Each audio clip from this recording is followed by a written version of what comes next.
Hello everyone, welcome to Tony Talks. To all our beautiful subscribers, we say thank you so much for staying with us. And if you're new here, we are happy you find us. Please don't forget to like, subscribe, and hit on that notification button so that you will be notified for more upcoming videos. In the comment section, please note the regretful comment. Thank you for watching. Till I'll see you in my next video. Stay safe, stay blessed. I love you. Bye. I'm going to sentence consider the first sentence was intentional because anything one claims you were at Lizzy, the same alumni school they just graduate, and I'm very sure it was the same time Lizzy at Ejo, same time same time lọ́jọ́ law school mi ò ṣe mate wọn but same time ní orí ọ̀fẹ́ àti Lizzy jọ lọ. Mọ́mí yẹ́ mi sí ẹ lè unmute ara yín fún ara yín ẹ̀yin lè unmute ara yín lọ́dọ̀ ẹ̀mẹ́. The reason tí o lè throw alumni school under the bus tó mọ̀ wípé nǹkan tó ṣẹlẹ̀ yẹn kò ń ṣe nǹkan tó bójú mu tó wá sọ pé Tope Alabi ò mọ̀ pé ọ̀dọ̀ Lizzy ló ń lọ kíní kan. There was a write-up nǹkan tí mo kàn fi sọ̀rọ̀ ni there was a write-up yẹn ò dẹ̀ múnádóko so tí irú doctorate degree ò dà bá lè kọ write-up yẹn I don't think Tope Alabi can even write any write-up tí ó máa hold waters táwọn ayé máa lè kà tó máa lè relate sí torí èyí tó bá kọ tí publicist ẹ̀ bá kọ is nothing to write home about and mo kóńgọ́ lọ ka àwọn responses àwọn comment ó wà lábẹ́ write-up ẹ̀ tó kọ fún Tope Alabi. That's just it. Write-up ò lè ṣe nǹkan tó lè ṣe tí Tope Alabi tó bá ń bẹ̀rù kámẹ́rà torí gbogbo bó ṣe máa ń drag ẹ̀ tó látọjọ́ ẹ̀ kò tí ì wá jáde rí ìgbà Tàjànàkú kò jáde ìgbà tó kù yẹ kò jáde ìgbà wedding ọmọ ẹ̀ kò jáde ìtorí ẹ̀ mo sọ pé tó bá yẹ kójú máa ń tì fún kámẹ́rà if she's camera shy her manager who is coincidentally her husband tọ́jọ́ máa ń sùn lórí bed lálálẹ́ ìyẹn ò ṣe jáde fún.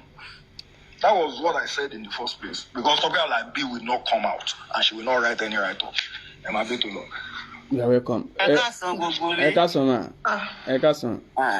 Lórí last king gbogbo lé àwọn kan wà like my ex-husband nígbà tó jalè tán tó jí mi ń gòrò táwọn èèyàn ní nǹkan tó ṣe fún yín lẹ́yìn tí mo fight àwọn èèyàn padà nìyẹn o tí wọ́n ń blame èmi pé ńgbà tó kọ ẹ́ ní ìdí owó kí ló dé tí ó ní kó help òun láti fi góòdù ẹ lọ bá òun yáwó tí wọn náà gbé góòdù ẹ tó lọ bá fi yáwó ìwọ ló fojú ẹ mọ bẹ ló fi mọ wọ́ọ̀sì nǹkan tí góòdù wọ́ọ̀tì èmi ni mo jẹ̀bi kémi náà tó fẹ́ kí n tó pe àbúrò mi ní Nàìjíríà kó tó kọ́ mi pé ẹni tó bá ti sọ pé ẹ jẹ̀bi ẹ gbé wọn ṣépè kẹ́ ní gbogbo nǹkan tó bá ṣe tó ọkọ yìí ṣe fún yín wá ṣe fáwọn ọmọ wọn ẹ rí i pé wọn máa padà lẹ́yìn yín ibi tí mò ń lọ kọ́ nìyẹn nígbà táwọn èèyàn wá ń ba wípé n tó ṣe fún ìyàwó ẹ yóò dáa ó ní pátápátá wọn á sọ fún 3 months wọn á dákẹ́ àwọn kan ní attitude pé ẹ rojọ́ tẹ́ bá rojọ́ yẹn títí fóṣù 3 ẹ máa dákẹ́ nǹkan tí Tope Alabi ń ṣe nìyẹn it's not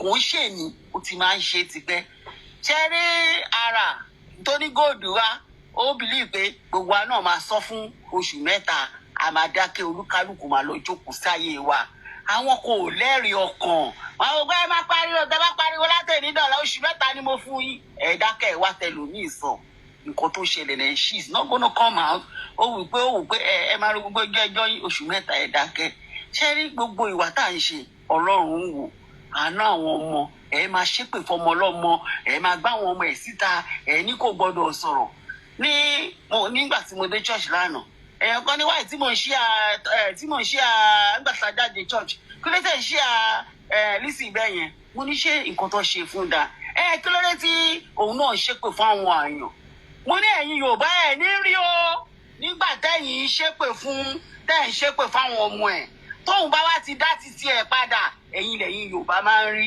ìkànnì ẹ̀yin Yorùbá kò jẹ́ bó ṣe jẹ́ ẹ máa bí tó lọ. Thank you. Yeah, Baba Alegbe Ekason. Yes ma, ẹ káàsán ma. It's nice talking to you on your page finally. Mi ò mọ̀ ṣe mo máa ń wà bẹ́ẹ̀ bọ̀ bó ṣe máa ń ṣe gbogbo àwọn kíní wọn yẹn mi ò mọ̀ bọ̀. I'm happy I'm here. You are welcome. You are welcome. Number one, ṣé rí àwa Yorùbá ò dáa o. A dẹ̀ máa ń rí òótọ́ lẹ̀.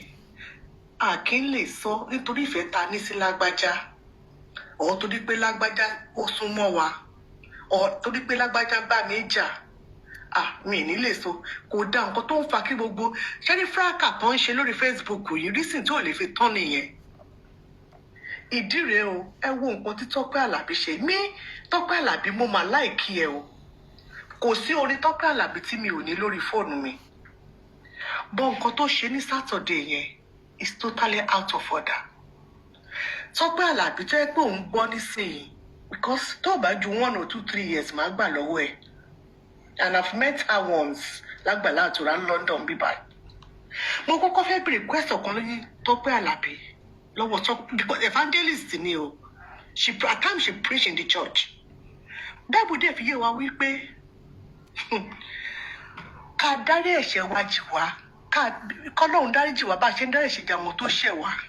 And number one mi ò rò pé òun àti Lizzy wọ́n ja ìjà kan tó jẹ́ pé àárín níta bóyá ìjà inú táwa ò mọ̀ fine tó bá wá rí bẹ́ẹ̀ wọ́n ẹ̀sẹ̀ kan tí mo kọ́kọ́ fẹ́ bèrè kí n tó continue ní pé Tope Alabi jẹ́ pé o ní school bóyá private nursery or primary and secondary school Lizzy Anjorin wá mú ọmọ ẹ̀ ó register ọmọ ẹ̀ sí school ẹ̀ the day of resumption ẹ ti gbówó ṣe gbogbo ẹ wá rí pé ó wá jí ọmọ kílẹ̀ ó wá jẹ́ ọmọ Tope Alabi ṣe máa ní ẹ̀ nígbà ọmọ yẹn.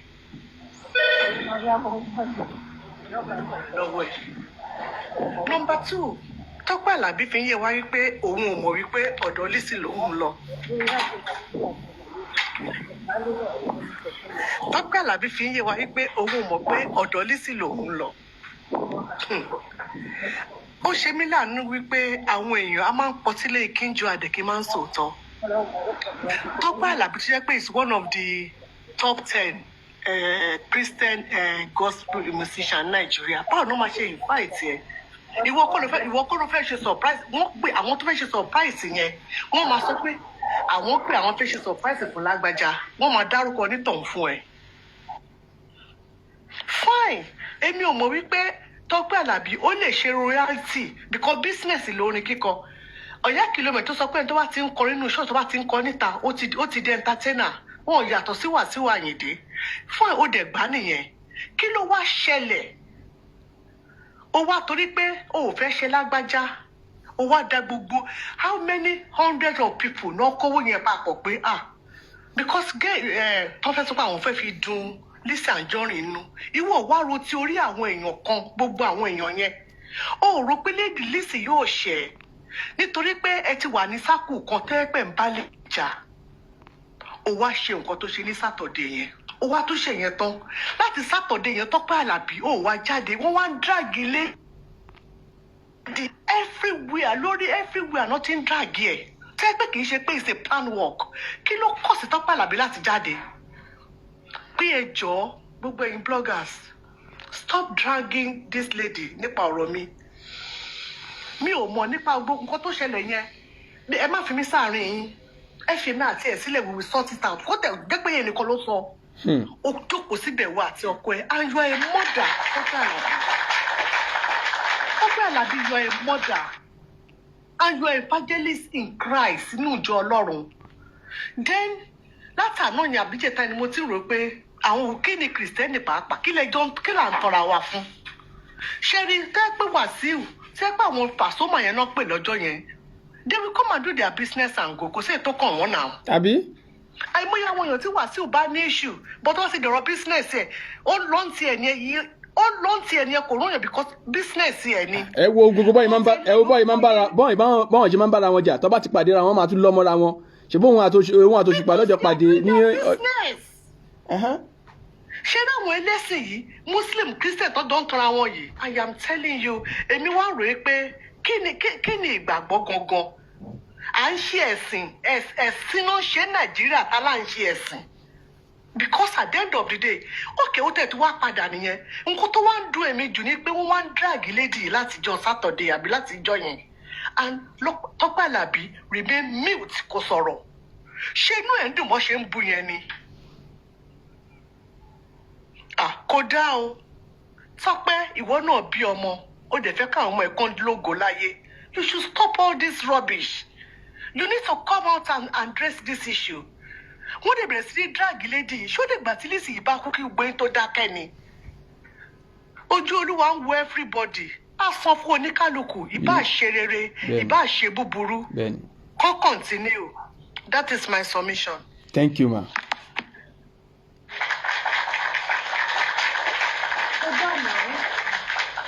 Thank you. Ṣé rí mo dúpẹ́ lọ́wọ́ ọmọ mi Yẹ́misí Olúfẹ́mi for that statement. Gbogbo àwọn ọ̀jọ̀gbọ́n tó máa ń bá mi dá sí ètò mo máa ń dúpẹ́ lọ́wọ́ yín.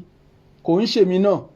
Kò kún ṣe wípé bóyá mo gbówó kan fún yín. Ìfẹ́ náà lẹ fi ń bá mi dá sí àti ọgbọ́n àgbà tẹ fi ń bá mi tò.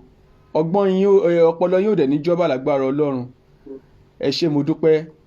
Màá tún fìgbà yìí sì dá padà màá tún ṣe padà sórí ibi tí mọ́mì Adébímpé tó bá wa narrate àwọn nǹkan kan jáde tí èmi ò mọ̀ tẹ́lẹ̀ àwọn nǹkan tí mi mọ̀ tẹ́lẹ̀ ń gbọ́ Kọ́lá a sì sọ náà hello. Bẹ́ẹ̀ ni orí show la wà. Torí ọ̀rọ̀ púpọ̀ tí mo join yín mo meet mọ́mì kan lẹ́yìn tí màmá Adébímpé sọ̀rọ̀ tí wọ́n sọ wípé nǹkan tí Tope Alabi Adébùkọ́lá lọ welcome sister. Kò sẹ́ni kankan tó support láti gbà tí mo ti ń gbọ́ gbogbo àwọn kinní díẹ̀ díẹ̀ tí wọ́n ń ṣe but nǹkan tẹ́mi fẹ́ sọ̀rọ̀ lé lórí ni wípé ohun tó ṣẹlẹ̀ yìí Lizzy ò ní jẹ́ kó get at her kò sí nǹkan kíkan tí wọ́n lè sọ níṣe ni kó dé fìlà máa wo bẹ̀ ṣé nǹkan tí mo sọ yìí ìdí ni pé ní last year tó lọ sí Tom Jones tó lọ rajà èyí tí mo rí tó súnmọ́ ni mo fẹ́ fi ṣàpèjúwe ìdí tí Lizzy ò gbọ́dọ̀ ṣe wo bẹ̀ anything tó bá sọ it is expected from the haters kéèyàn kankan máa wo bẹ̀ kéèyàn kankan má dẹ̀ bá wọn gbé láǹkì. Wọ́n ní woman yẹn lọ rajà wọ́n dúró olè mọ́ lẹ́gbàá ṣé kò ẹ̀tọ́ ọdún pàbí kó lé lọ́dún kan tí kìíní yẹn ti ṣẹlẹ̀ àwọn tó yìí ń pe ọ̀tá ènìyàn olè dúmọ̀tà lọ́wọ́lọ́wọ́ báyìí lẹ́yìn tí ọlọ́pàá Nàìjíríà tí wọ́n ti sọ pé gbogbo ohun tó ṣẹlẹ̀ yẹn ń kọ́ o irọ́ ni ò pé Lizzy ò jalè lẹ́gbàá ṣé dìbà ṣe ń sọ̀rọ̀ ṣé wọ́n ń pe ọ̀tá ènìyàn olè dúmọ̀tà. ọ̀tá ènìyàn olè dúmọ̀tà so irú eléyìí tó ṣẹlẹ̀ sí ìyá olórin ẹ̀mí tó jẹ́ ká mọ̀ èmi bá Lizzy dúpẹ́ wípé ó fi hàn sí gbogbo àgbáyé wípé ìyá olórin ẹ̀mí +1 ọ̀tá ló jẹ́ fún Lizzy because sí gbogbo orú nǹkan bẹ́ẹ̀ yẹn ò bá ṣẹlẹ̀ ó ṣeéṣe kóun fúnra rẹ̀ máa mọ̀ pé ọ̀tá ni ìyá olórin ẹ̀mí jẹ́ fún Lizzy o ṣé wàá rí wọn pé wọn ò pé èmi ò bá ìyá ìdí àyẹn èmi á sọ̀dí tí mi ò ṣe bá iye lẹ́gbàá àwọn àgbàlagbà máa ń sọ wípé ẹni tí wọ́n bá kọ́ níkà tó bá hùwà ìkà mo ti sọ ń bí mọ́mì òun gan ti níkà nú ẹ̀kọ́ tó kọ ni. God will bless you ẹni tó ní kó ṣèkà tó ṣèkà ìkà tí ń gbénú ẹ̀ka tí ń wà nú ayé. mo ti sọ ń bí báyìí mo ti sọ. èmi tí mo sọ̀rọ̀ I am 60+. níbi tí mo bá dé. ẹ túbọ̀ dàgbà fún mi. Tope àmì gbogbo yín náà lè máa dàgbà tí gbogbo wa máa dàgbà tá a máa fọwọ́ pé ó lórí. Tope Alabi is in her 50s. ṣé fẹ́ sọ pé mo mọ̀ tún yàtọ̀ sósì ni. bí màmá Adébímpé aláṣọ àdúrà ṣe sọ wọ́n ló débi kan tó yìí máa rìnrìn ìṣẹ́jú bíi mélòó kan kó tó dọ́dọ̀ kínní ó tún wá kò rọ́rọ̀ sọ ó rí i pé wọ́n ti fi àgò dé ẹdìyẹ bọ̀ tó ń jà pátápátá kó jáde ní gbogbo oró tó ń sọ yẹn. so gbogbo nǹkan kí nǹkan tí wọ́n lè máa sọ ibikíbi tí wọ́n ti lè lọ máa blọ́ọ̀gì tó ṣẹlẹ̀ ayé àwọn haters nìyẹn. ọjọ́ kejì pàtí yẹn ṣe rí nǹkan tí Lizzy jù sórí afẹ́fẹ́ àbí ẹ̀rí gbogbo ìmúra yẹn lẹ́gbàá. mo rí. mo tún wò báyìí ìgbà mo jí báyìí tí mo rí mo lóbìnrin yìí Ọlọ́run ti gbé jáwé olúborí fún Ọlọ́run ti di orí ẹwà fákòkò ẹ̀ gbogbo wa la mọ̀ sí pé kò sí nǹkan tó ń wá lára Àkànkẹ́ ìjà ìlara ni Yorùbá dẹ̀ ní kò kí n tán bọ̀rọ̀ àbí Yorùbá kọ́ ló sọ. bẹ́ẹ̀ni.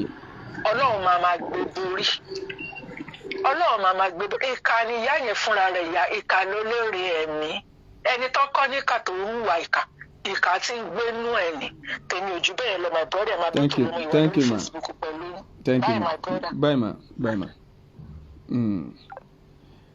Àwọn èèyàn bá wa dá sí i. Ó lẹ́gbàá ṣé mo lè sọ̀rọ̀ sà? Ok, ẹ sọ̀rọ̀ ká tó gbé kọ́là mi wọlé. Ẹ jọ sà, lẹ́gbàá àjọ bẹ̀rẹ̀ ṣó láàárọ̀ yìí ni. Thank you. But along the line, mo ní láti ṣe àwọn kan lórí ibi iṣẹ́ mi, mo ní láti mute. So mo ṣẹ̀ṣẹ̀ wá ní pé mo ti miss àwọn submission kan, but máa lọ padà sórí Facebook tẹ́ bá parí show. Máa wọ gbogbo mo ṣe àlè submission ọmọ mi Adébímpé. Ok. Nǹkan tẹ́lẹ̀ fẹ́ sọ ni wípé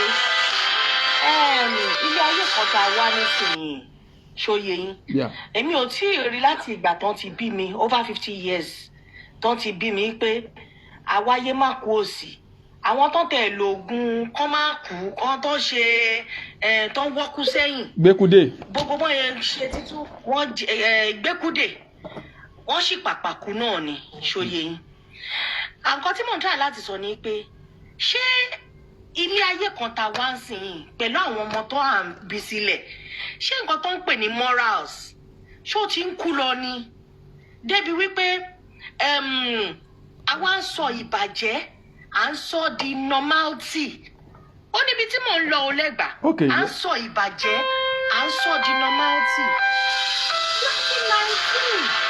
2019 ni lady yìí ti wà lórí social media tó tún pariwo at a point lára àwọn tó bá wí ní gbogbo ìgbà yẹn tó wá fún tó ní and everything later abẹ̀sí ní rí gbogbo nǹkan tó ń ṣẹlẹ̀ báwọn èèyàn kan fi ṣe kéèsì ẹ̀ fi ṣe part 1 to 1 million lórí kéèsì ẹ̀ lórí ọ̀rọ̀ wọn àtọrọgún ẹ̀ along the line amorizin tí lady bẹ̀rẹ̀ sí ní gbé àwọn èèyàn ṣe pé ẹ wá bẹ̀rẹ̀ sí ní Ọlọ́run ló mú wípé torí pé ó máa ń gbé ọmọ ṣe pé Yorùbá sọ wípé ẹ̀ṣẹ̀ ìdédé ṣe ẹ̀ ṣóye yín lẹ́gbàá àwa náà la wà lórí bíbá yìí àtẹ̀pọ̀ ìmọ̀ ní ẹ̀wò tí Lizzy ò bá lè jà fún rẹ̀ ọ̀lẹ́ díẹ̀ because àwọn èèyàn rẹ́dì láti búlì ẹ̀ débi pé o máa fi wọ kọ́mà. I will call you back olúwa ni. jókòó ti ta dé.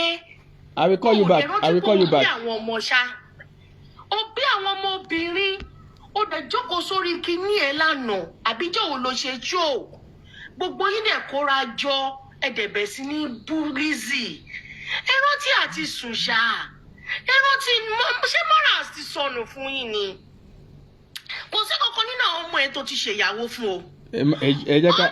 ẹ jẹ́ ká fún ọmọkú tó máa pa òun. mọ́mi Ọláyínká. ọjọ́ ọ̀rá pàtà èmi ò ní ó má bú mi o ṣòye yín ẹ jókòó ra pàtà sórí kínní ẹ dẹ̀ bẹ̀rẹ̀ sí ní castigate lady ṣé lady yìí ló ní pé kí Tọ́pẹ́ Àlàbí kó má kọrin fún òun ni àtẹ̀wò ni gbogbo analysis ìkà kíkún má ṣe ìkà èdè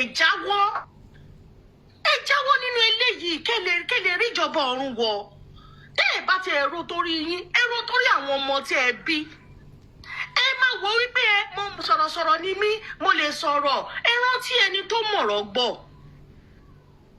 sọ̀rọ̀sọ̀rọ̀ ni mí olórin kan ti kọ̀ torẹ́nu òrófó ló máa ń pa òrófó ẹ̀yin dàbá ẹni fake life ló ń lò kìnnìkan ṣé nǹkan tó ṣẹlẹ̀ yìí ṣó ní í ṣe pẹ̀lú fracas ni ṣé Lizzy gan tiẹ̀ mọ̀ pé wọ́n fẹ́ ṣe surprise package fún un does it really warrant gbogbo èébú tẹ̀bẹ̀ sí ní búlẹ́dì yìí lédè yìí náà ilé ayé kan ló wá kò lẹ́mìí méjì. Godwin Benjamin, let me see. This is my platform. You okay? I respect the platform èèyàn. This is not a platform tẹ ẹ máa control. Ṣé ti gbọ́ ẹ jọ. Ẹ má ní ipa àwọn kan ló ń ṣe yín o. Ẹ̀yin náà bí àwọn ọmọbìnrin o. Ẹ bí àwọn ọmọbìnrin o. Ó bẹ́tà kẹ́ ẹ tètè ronúpìwàdà. kí nǹkan tó yé wọ o gbogbo ẹ̀kọ́ ní fracas kí ló dé ẹ̀yin ìwọ ló dé wá Nàìjíríà ṣé o ò lérò pé àǹfààní lọ ṣùà tí Lizzy lè ṣe nínú ilé ayé wọ àbí ní ilé ayé anybody tó bá jẹ́ family ẹni they come and believe everything fracas sa ẹni ẹlẹ́ni tó ṣe birthday òun ló wá ń drag ẹni tó hùn tó jẹ́ adult tó choose láti behave the way she behaved drag ẹ wá ń drag ọmọ ọlọ́mọ jókòtadé kò dá o tẹ́ ẹ̀ bá rẹ̀ nípa yín ṣe tọrọ àwọn abá yín sá o ṣé má máa fúlégé bí ẹni pé ní ẹnìkan tí tọ́lọ́hún ò dá ní yín àbí báwo ló ṣe jẹ́ kí ló dé ní ronú pìwàdà tẹ́ ẹ̀ bá ro torí títí yín àní kẹ́ ẹ̀ ro torí àwọn ọmọ tẹ́ ẹ bí sílẹ̀ torí àti ṣe rere ilé ayé àwọn ọmọ yẹn èrò báwọn èèyàn ò kí n gbogbo kinní yìí ni á di pé ọmọ fẹ́ fọ́kọ a máa ní ní ilé bẹ́ẹ̀ nìyẹn ṣe o ìyẹ́ oníwàhálà ni o ìyẹ́ ò ní good representation ní society o ìkà ló máa ń represent o mọ̀ kó this thing will go a long way it will affect your children ó máa bẹ́tà kẹrin onípìwàdà ń sìn yín o kíjọba ọ̀run tó dé èmi ò ní sọ jù yẹn lọ o. Thank you, ma. Thank you. Ẹ jẹ́ ká tún gbé kọ́là kan náà wọlé mo ó dán wọn so ká tún gba kọ́ọ̀lù.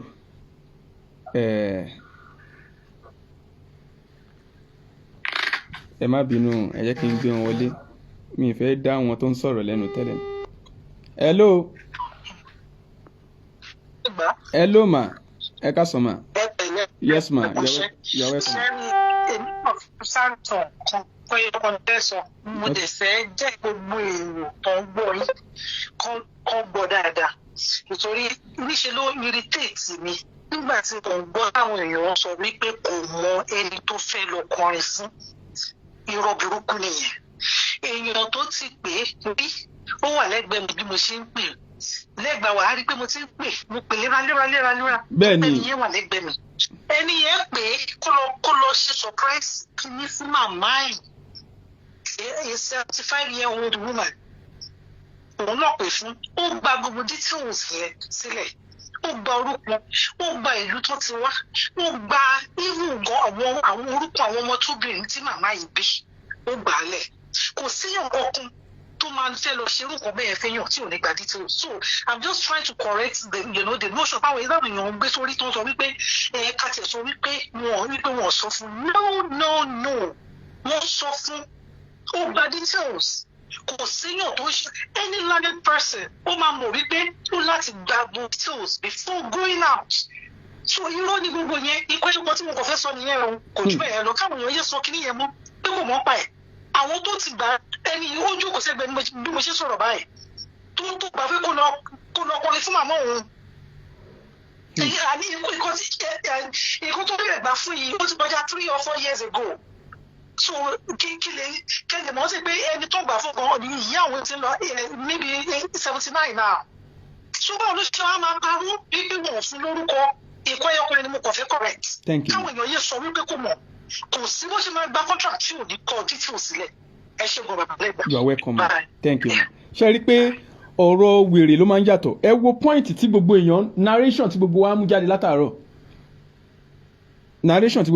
látàárọ̀ òun ni wípé point tá fẹ́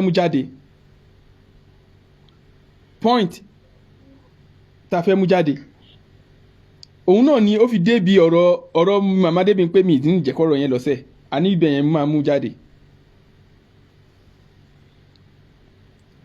ọmọ tó ń sọ̀rọ̀ ọ fẹ́ ṣe wípé òkè kò gbọ́ ẹ̀wọ̀n sọ ẹni tó fẹ́ lọ ṣe nǹkan fún. now wọ́n ṣe kí ni ọ ní ibi tó oríta tó dúró sí tí wọ́n ti lọ padà lọ mú oríta yẹn ọ̀nà sì tó 5 minutes ó sì tó 5 minutes nígbà táwọn yẹn bá máa mú bóyá wọ́n ti júwe wípé bóyá kó béèrè Lizzy Anjorin plaza bóyá ó sọ pé òun ò mọbẹ̀ kọ́ wá mú òun bì kan ni. ẹ káàárọ̀ mà ṣó ti yé wa now tó fi wá kúrò níbẹ̀ yẹn o tó fi ṣẹ̀ṣẹ̀ fi wá mú bọ̀ dé ọ̀dọ̀ Lizzy Anjorin tó ṣí gate fún níbẹ̀ yẹn tó fi wọlé adẹ̀sí sọ wípé kò tí ì mọ ibi tó ń lọ àbí. ẹjọ mo fẹ́ sáré sàn kankan. ok. lẹ́gbàá. ẹ sọ̀rọ̀ mà. ẹjọ ẹ má bínú ọ̀rọ̀ mọ́ yín lẹ́yìn. bọ̀ ṣé ẹ mọ topic tá ẹ bá topic tá à ń sọ mà. mo kúkú ń gbọ́ látẹ̀kọ́. ok mà ó yá. ṣé rí mọ́mí ò sọ̀rọ̀ yẹn tán lẹ́ẹ̀kan ẹ̀ mọ́mí Adébímpé àwọn tán jìjọ dá owó yẹn ó wọ orí ṣó mọ́mí Adébímpé lánàá o. ok. ó ní pé òun wà lórí aago pẹ̀lú Aliu ṣé ń gbọ́ mi. ó ní wọ́n béèrè pé ńbo náà ń lọ ó ní òun sọ fún wọn pé ọ̀dọ̀ Lizzy Anjorin náà ń lọ. kí la wí. ṣé ń gbọ́ mi. mo fẹ́ kẹ́ sọ bẹ́ẹ̀ kó clear. ó ní wọ́n bi òun ní ìgbà táwọn san owó yẹn táwọn make arrangement ó ní àwọn tó gbà Alabi bí òun pé àwọn pé ńbo làwọn ti fẹ́ lọ ṣe kinní yẹn ó láwọn sọ fún pé ọ̀dọ̀ Lizzy Anjorin ó ló mọ̀ ó láwọn sọ pé ọ̀dọ̀ Lizzy Anjorin ló ń lọ. ó dàpọ̀ a sì máa gbé mọ́mí Adébímpé ó dàpọ̀ wà lórí TikTok ó dàpọ̀ wà pẹ̀lú wa TikTok. ẹ lọ sórí show mọ́mí Adébímpé àbí kẹ́ pé mo fẹ́ gbé wọn wọlé ni mo fẹ́ wò bí ó sì wà ń bí mo ti sẹ́ndì request sí mọ́mí. jẹ́ ń gbọ́ mi máa yẹn pè wọlé lánàá ó ṣàlàyé everything from A to Z ó sọ so woman yẹn ó mọ̀ bí tó ń lọ ó yí Ọlọ́run ó dẹ̀ yí òun fún rẹ̀ bọ̀ èmi mọ̀ nílé ayé yìí. thank you mọ́mí Monica Rosin. ṣé ń gbọ́ mi gbogbo tí ẹ̀dá bá ń ṣe ẹ jẹ́ ká máa wo àtúbọ̀tán ká dẹ̀ máa wo ọjọ́ iwájú gbogbo ala ti lọ́ mọ́lẹ̀ ó ti yé yín bẹ́ẹ̀. ẹ hate èèyàn ṣebí ṣe Ọlọ́run lẹ́yìn ń ṣe. no problem Godwin. ẹ wo Ọlọ́run máa rẹ́jọ́ dá o. àmín. ṣẹ́rí tí mo rí kinní yẹn ó dùn mí gan o tí Lizzy bá ń pretend bẹ́ẹ̀ pé kò dùn ó kàn ń ṣe agídí ni. mo ti sọ ń bí thank you ma ọjọ́ ẹ̀yẹ wa ẹgbà clap. ọlọ́wọ́ ẹ̀ka rí gbogbo lẹ́yìn mi o tó máa bàjẹ́. ṣé ń gbọ́ mi. lédi yẹn kàn ń ṣe bẹ́ẹ̀ ni ó ń ṣe ọmọ akíkanjú àbí báwo náà ṣe ń sọ ẹ má bínú o mi gbọ́ yóò bá dáadáa ọmọ Èkìtì ni. akíkanjú. ó ń ṣe akíkanjú ó ṣe kíní yẹn ó dìbò ó dùn gan o tẹ bá wo bó ṣe ó ń sọ̀rọ̀ ní ọjọ́ bẹ́ẹ̀dẹ̀ ẹ̀ with wisdom tó ń sọ pé ẹ má bú àǹtí mi ó gbé nǹkan dání ó ṣe kinní kan ó mọ̀ ó dùn. no Yorùbá èmi mọ̀ náà tí àti mo ti ṣe ṣòǹjọ́ ní ìjẹta mo sọ mo ní Yorùbá ló lò. ẹ máa gbọ́ lẹ́gbàá ẹni tí mi ò kí ń ṣe Lizzy ó dùn mí Ọlọ́run má bà tèèyàn jẹ́ àìsí ní ọjọ́ bẹ́ẹ̀dẹ̀ èèyàn. ẹ wo kò dáa o tó bá ń bára wa jà bí kákúkọ o kò dáa o gbogbo yín ẹ wá ń ya hán káàkiri ẹ ń jẹ òwútọ́ nù náà kò dáa náà Ọlọ́run arẹ́jọ́ dálé ayé yìí o. inú tèmi ti ẹ̀ dùn pé Ọlọ́run ti fi òṣùpá jọba dó ìràwọ̀ lágbá o but òṣùpá jọba wọn. ó kú oníkálukú pẹ̀lú iṣẹ́ ọwọ́ ẹ̀ àti Ọlọ́run ọba mi ò ní sọ jù yẹn lọ bọ lára àwọn tó organize kínní yẹn ó ló wà wí ẹ pé wọ́n mọ̀ ọmọ ibi tó ń lọ ẹ ká gbàgbé àbòsí ni pé òun ò mọ̀ òun ò gbọ́ bàbá story burúkú nìyẹn Ọlọ́run nìkan ló mẹ tó ń sin òun Ọlọ́run bá nìkan ẹ dẹ̀ jẹ́ kí gbogbo akamọ́nú wa Ọlọ́run bá nìkan ló mẹ tó ń sin òun ó ti yé yín bẹ́ẹ̀. ó yé mi. ó dàbọ̀. thank you ma. Good afternoon, everybody. Good afternoon, ma. Please, ma, can I respond to mommy?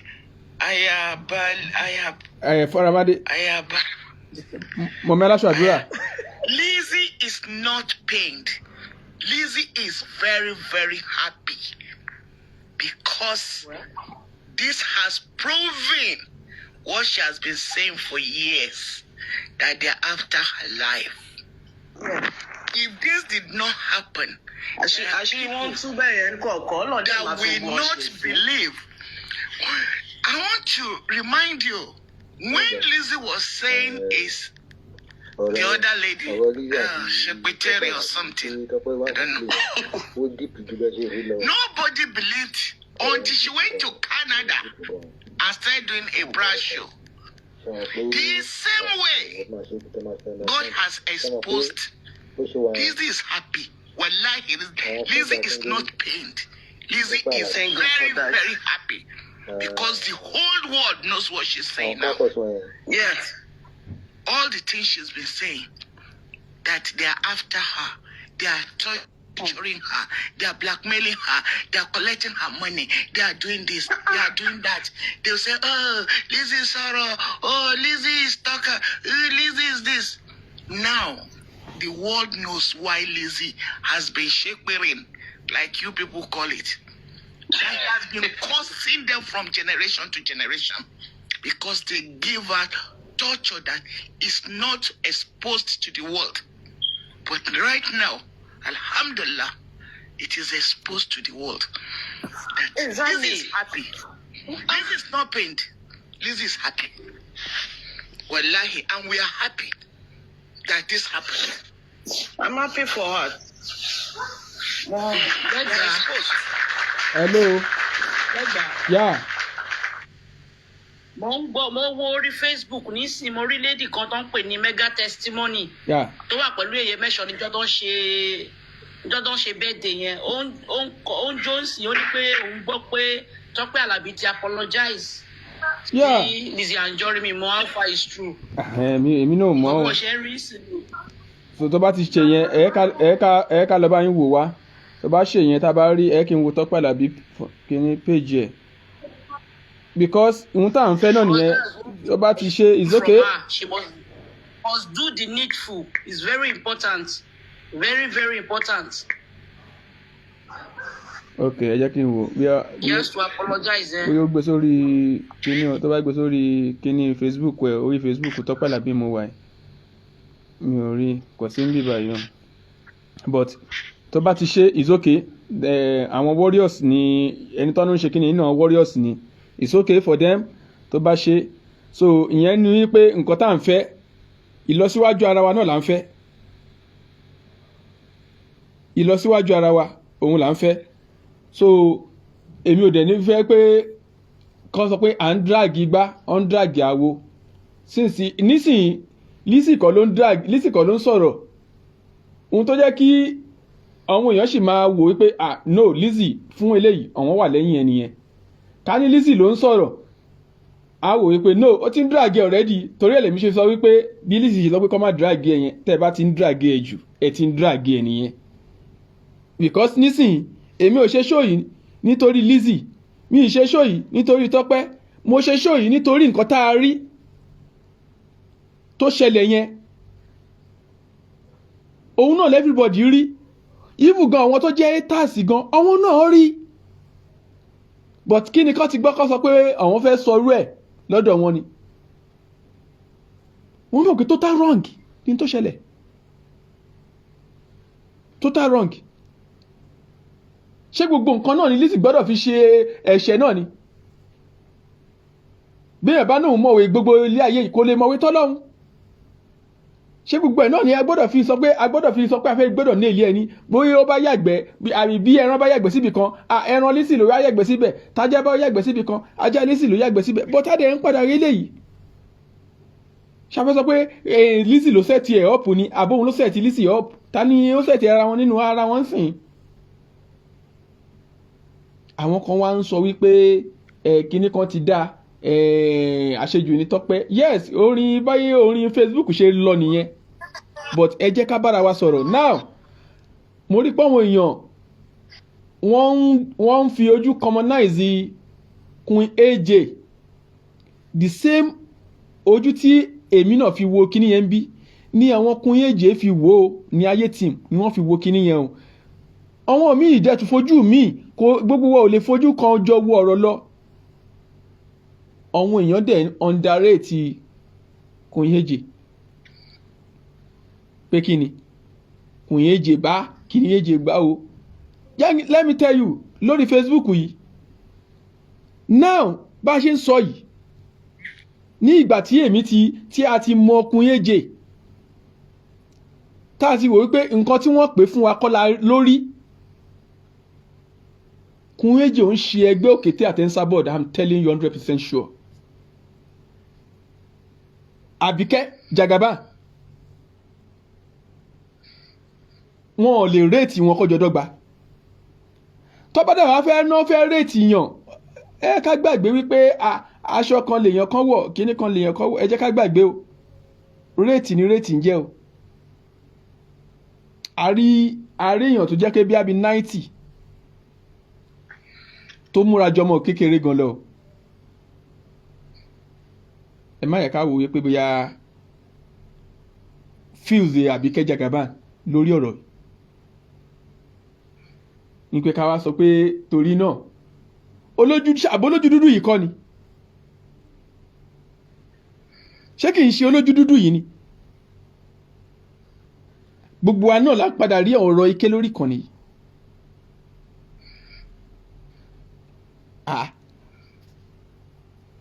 gbogbo wa la rí and nǹkan kan ẹ̀yin tẹ́ ẹ jẹ́ warriors mo sọ́njọ́ yẹn mi ìmọ̀ nǹkan tẹ́lẹ̀ máa bára yín fà nínú WhatsApp kìíní tẹ̀ ń bára yín fà o mi ìmọ̀ o ẹ má downgrade àwọn tó pe Tọ́pẹ́ Àlàbí ẹ má fi ẹnu ẹ̀tẹ́ kàn wọ́n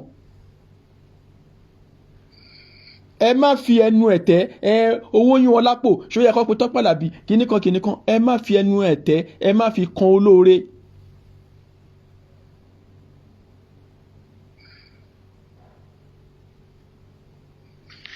Tọ́pẹ́ Àlàbí ṣe tiẹ̀ kò ní wípé Lizzy máa ṣubú kò dẹ̀ ní pé kí ni Tọ́pẹ́ Àlàbí kóhun náà má gba play ṣe bá aṣá ti ṣe play fún ẹlòmí lẹ́yìn ìgbà tí ọ̀dọ̀ ti Lizzy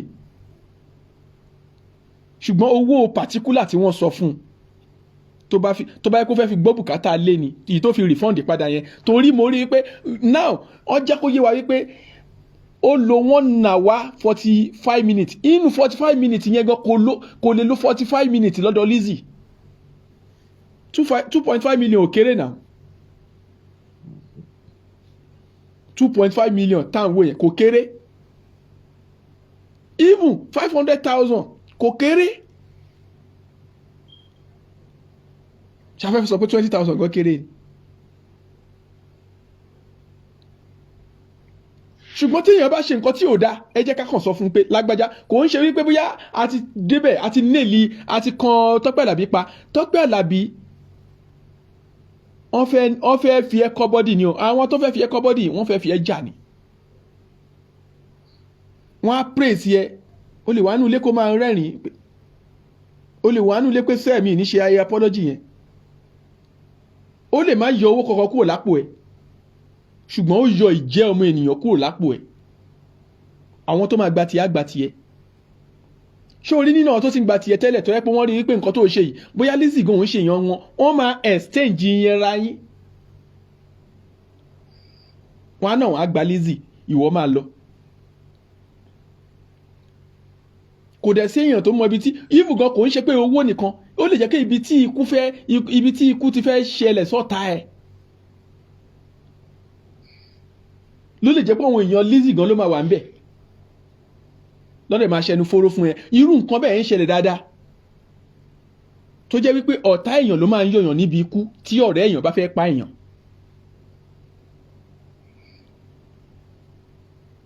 so reason tí kinní yẹn fi wáyé àwo ò lè sọ ṣùgbọ́n ọ̀nà tó fi wáyé ni ò dáa olórin kọkọrin ó ní ọ̀pá alájẹ ẹni tọwọ́ mi bàjẹ́ o títí Jésù ó fi yìí dé Tọ́pẹ́ Àlàbí àwọn tó ń fi ọ̀rọ̀ olórin ẹ̀mí ni ẹ́ àwọn inú ayé làwọn wà àwa inú ayé làwa wà ẹ̀mí làwa fi ń rídì àwa wá ń darí àwa tá a jẹ́ kínní inú ayé àwa ń fi ọ̀rọ̀ orí social media àwa fi ń darí ìwọ tó ń pè lórí ẹ̀mí are you okay? à ń fi sẹ́ńtímẹ́ǹtì ọ̀rọ̀ orí Facebook wọ́n fi ń direct yẹ ìwọ náà wá ń feel like king.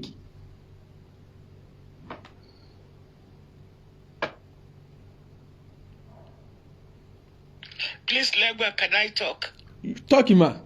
Junior Bakari, thank you, welcome. I want to correct something.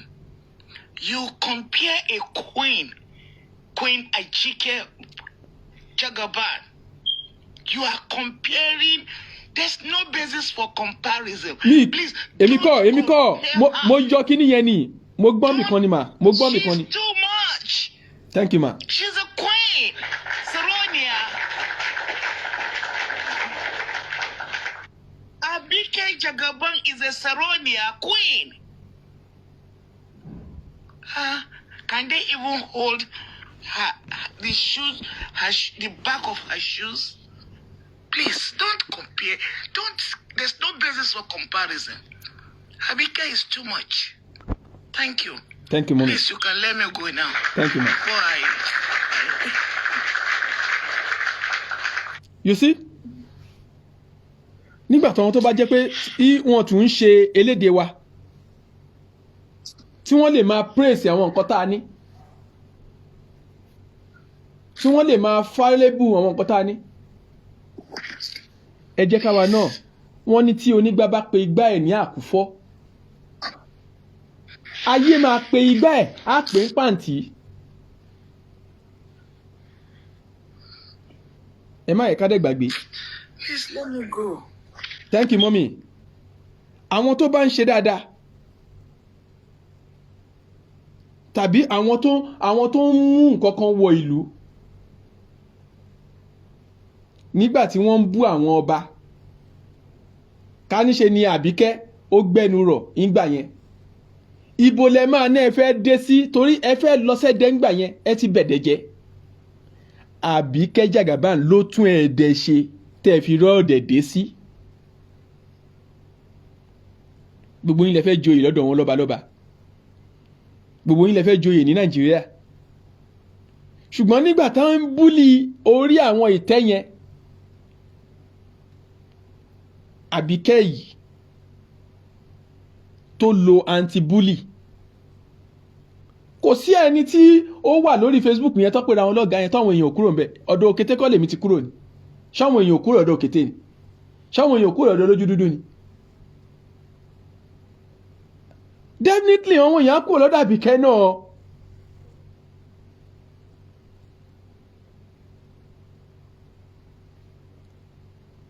Àwọn èèyàn ṣe kí ni wọ́n á kúrò lọ́dọ̀ Àbíkẹ́ náà.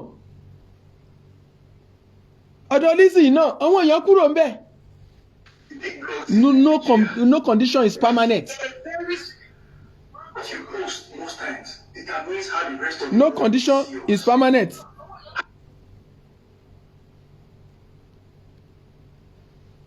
But fún àwọn èèyàn a lè má bára wa ṣe a lè má kíra wa ọ̀nà mi lè má gba tiẹ̀ ẹ worú ẹnu àpò yìí ìyẹn ò ní kó fẹ́ ṣe birthday lọ́la o bí tèmi ṣe rí nìyẹn o káwa má celebrate ẹ̀ because èmi ò bá jà débẹ̀ yẹn ni ìyẹn ò ní kó sílé kan lọ́la tàbí kọ́mọ ẹ̀ tún máa ṣe nǹkan dáadáa ká má celebrate ẹ̀ that is me but ìjà tèmi àti ẹ̀ ń jà kò tí ì parí a sì ń mú nǹkan lẹ̀ lọ kí ló ń perú yẹn ìjà tí ò dénú but tó bá ti wá di wípé bó o bá lé o pa ni bó o bá o bù lẹ́sẹ̀ ìyẹn o kì í ṣèjà mọ́ ìyẹn ti di war ó ti di ogun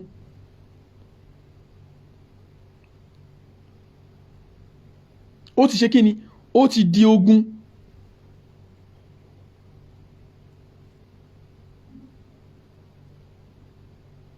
láti ìgbà tí wọ́n ti sọ wípé ókè o Ọ̀kín Àbíkẹ́ o kò ní gbayì láwùjọ wọn ọba ẹyẹ wo lẹ mú wá ààfin tó gbayì tọ́kìn.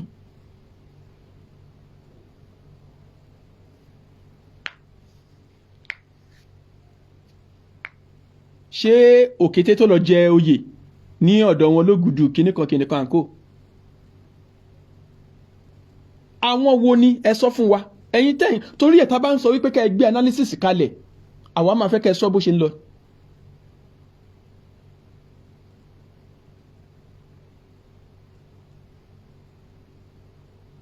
ekukeku ò ní rùn kó kọjá asín láyé yìí.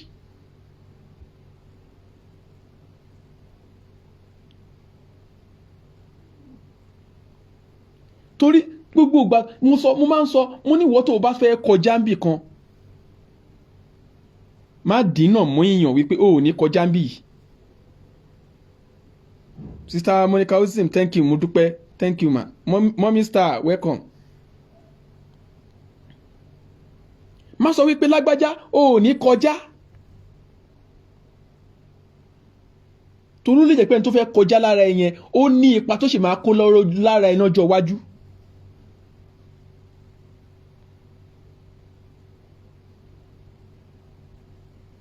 Ayé yìí ò le. À ń lo ọ̀rọ̀ àwọn nǹkan kan against Lizzy. A lo ọ̀rọ̀ Fọlá títí against Lizzy. Everything à ń lo against ẹ̀. Ṣé àwa náà ò ní titi wa lára ni? Ẹ jẹ́ ká gbé titi wa náà wá kó lo against wa.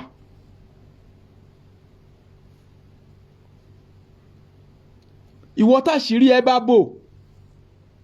Má rò pé àṣírí ẹ ló bò ó. Ẹ wo ọdún tí òkété fi bu àṣírí ẹ. Ẹ wo ìgbà tó tú. Àṣírí yẹn ò bò mọ́ láti ìgbà tó ti tú o. Ìwọ tí àṣírí ẹ bá bò, ẹ wo ìgbà tí olójú dúdú ti ń sọ fún wa tó ti ń parọ́ fún wa lórí ìkànnì yìí.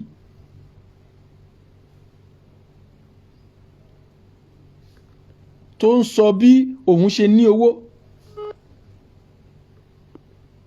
Ẹ wo ìgbà táṣírí ẹ̀ wá tú.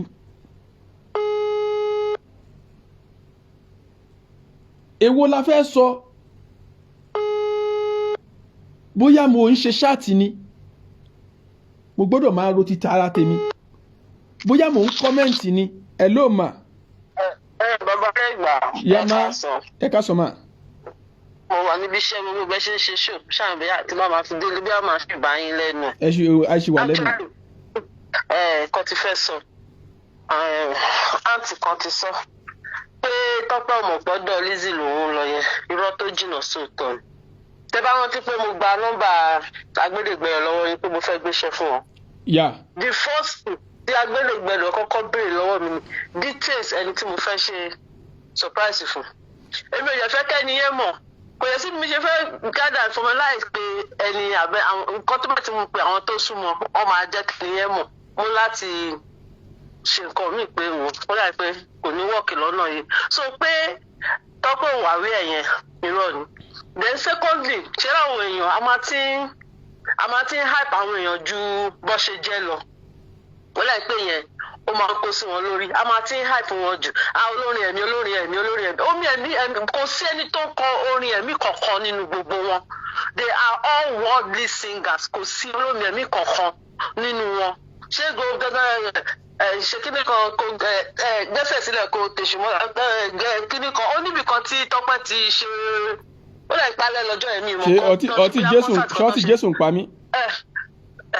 Ṣé ṣe tó wọ bíi pyjamas báyìí up and down tó ń jó bíi disco tó ń tọ́ máa gbẹ́sẹ̀ tó máa fà tó máa fi so they are all worldly kìíní kọ́yẹ́ pé wọ́n àwọn gan láti máa hype wọn jù la máa ń pè tó máa ń ṣe rí àwọn bíi pé wọ́n jẹ́ bàbàrà èèyàn tó stage kò gbé speaker kò gbé microphone lọ kò gbé báǹdì lọ 2.5 nínú ìtànsọ yìí so Lizzy gan tó sọ pé òun ò lè pé ká fi sọ pé bóyá àwọn ètò ọlọpàá pé bóyá ó wà hot ló ṣe ń sọ bẹ́ẹ̀ kò ẹni tó máa ń ṣiṣẹ́ tó ń làágùn kó tó rí owó ẹ̀ lẹ́gbàá ìlú òyìnbó ni gbogbo wa wà èmi gan mi fi pé mo lè fẹ́ ṣe rẹ́ǹsì kí ni mo fẹ́ pe léré ok nígbà tí ọkọ fẹ́ lọ ṣe shout out tó ní ju bíi 30-40 minutes lọ tó gba 2.5 tí bá fẹ́ pè é pé kó wá tó stage fún mi ńkọ́ ẹni ló máa ní kí n mú wá lẹ́gbàá ẹni tí bá sọ gbogbo wọn yẹn tán màá tún wá padà sínú òtútù ṣé ní àwọn tó bá ń pérò àwọn èèyàn fún irú iṣẹ́ yẹn kò ń ṣe àágùn wọn lọ́nà àágùn in the sense pé kò ṣe iṣẹ́ pé iṣẹ́ oṣù àwọn tó bá ń pérò àwọn èèyàn fún bí àwọn tó ń mú nǹkan bọ̀ kan bí àwọn onífọwọ́n àwọn oníkíní nǹkan kọ̀ọ̀kan ẹni tó ń ṣiṣẹ́ oṣù tó láwọn tó máa sanwó fún tó ní nǹkan tó gbé dání kò ní san owó yẹn fún how many minutes fine àwọn tó wà ní diaspora àwọn náà ni